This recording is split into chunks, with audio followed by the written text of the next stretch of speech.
Hey, how's it? This is Daniel Aipa, and this is the first episode of the new series called Cool Sweat. So let's begin.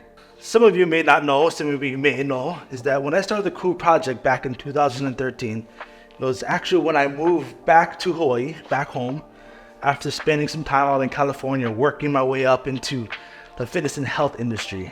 I became a strength and conditioning coach over at a small college in Southern California, where I was in charge of like 20 sports teams. And it was a great experience. Not only was I introduced into all these different ways of sports performance, athletic development, sports psychology, but it was very much made me realize what I wanted to do with my life from a fitness and health standpoint, and just as a person, seeing how important physical training was to me and how it could help other people not only improve their athletic development and performance and so forth, but also just live stronger and healthier lives outside of that.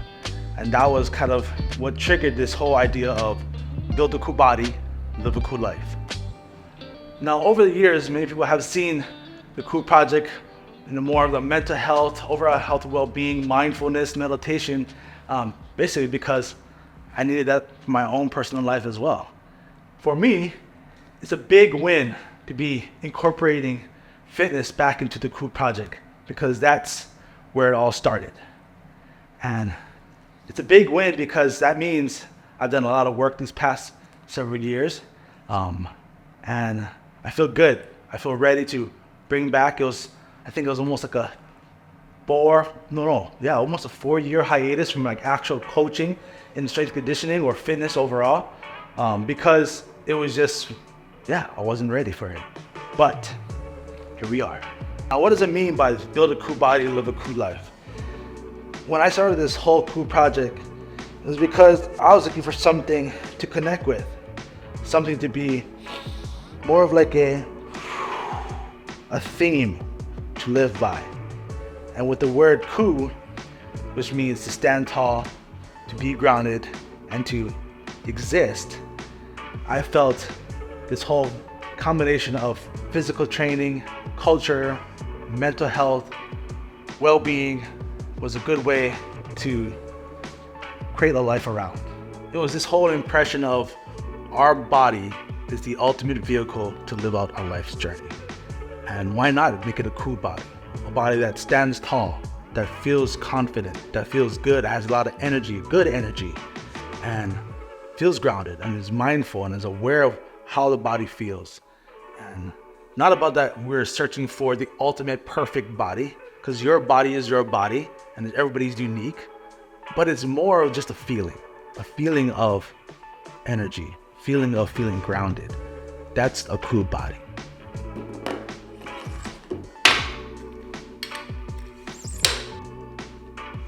So this new Cool Sweat series is really our introduction of bringing back fitness into the Cool Project. Today's Cool Sweat session that I'm going to be doing has to be quick. Why? Because, it's summertime, I have 3 little ones, and the time that I have for training is sometimes very limited.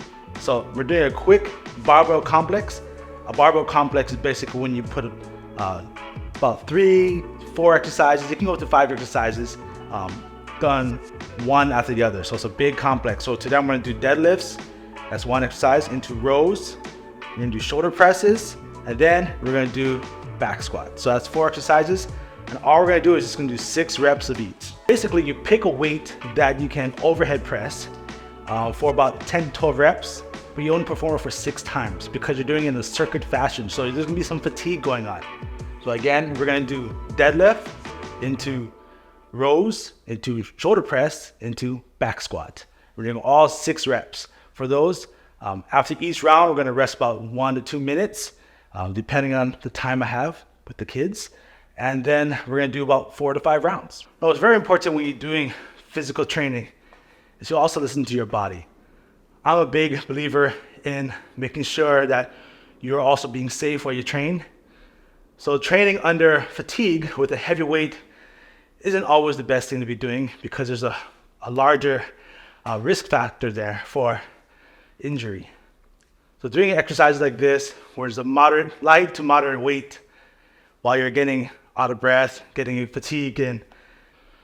One, get some conditioning in, total body conditioning in, which is good for the heart. Also working out the muscles, fatiguing them, and getting a good sweat in, which is always a good thing to do.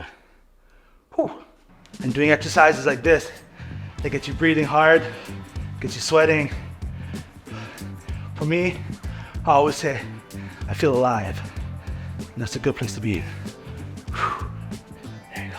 Whenever I talk to people about fitness and working out, I'm always reminding them that I have this thing called the circle of influence now, which is a week. And within a week, you have 168 hours. And say you work out only 3 days a week for 1 hour. That leaves you with 165 hours that goes against that workout. So a lot of people think that you can work out as really, really hard for an hour, 3 times a week, and after that, they're good.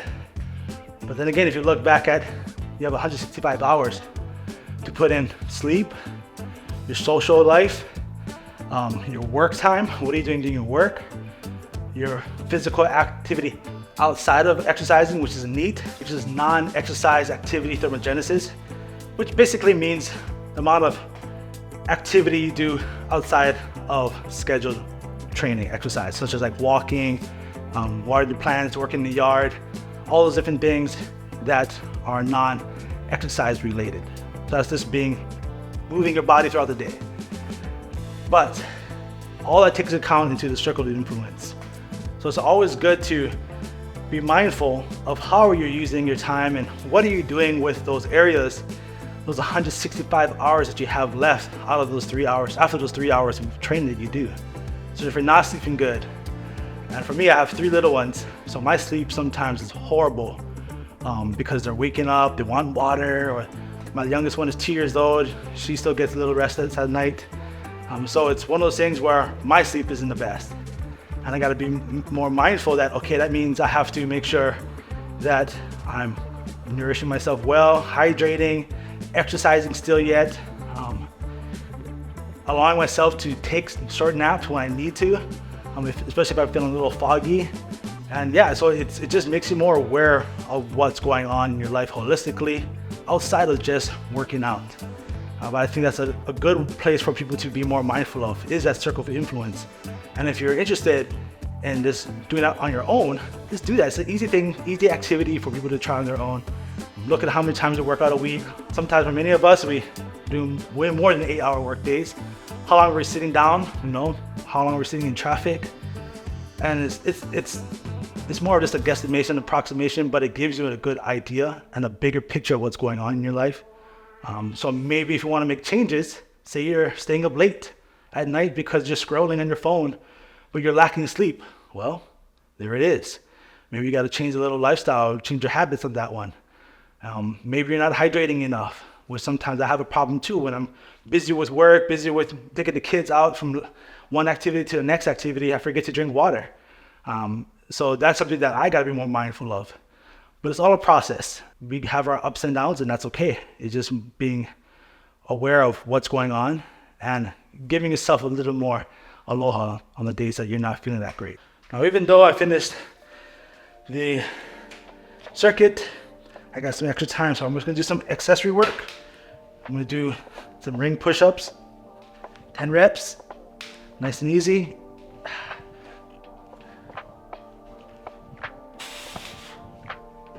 Usually when I'm in here, I got the kids in here, they're climbing over everything. So being able to work out alone in the space is a big treat, because although I do miss them because it keeps it a little more exciting, more agile on my feet, it's also kind of nice to have some quiet time. And again, back to the circle of influence, right? Are you giving yourself some quiet time to recover, to make sure that not only are you feeling okay, but you're giving yourself space to create space within. I'm a big believer in that. It's important to create space in order outside of your life, outside of your body, create space, declutter, isolate yourself, because that will help create space within so so that you can go back out into the world, go back with your family, your friends, and create those better connections and give yourself more to them, and wholeheartedly so. That's cool, you know? One of my favorite tools to work with is the kettlebell, being that it's so versatile, and you know, you can do a lot of different movements, which I'm not gonna show now. But after the push-ups, I'm gonna go right into swings. Swings is a good exercise for training that hinge movement. Mahalo for being on this journey with the Cool Project, and I'm looking forward to sharing more of the Cool Sweat series that we got going on and planned. Should be interesting. I don't know what to expect from it. This is a new series, just not only for you, but for me as well. But also expect there to be more fitness aspect coming into the Cool Project to build a cool body, live a cool life, keep it cool. Aloha, mahalo.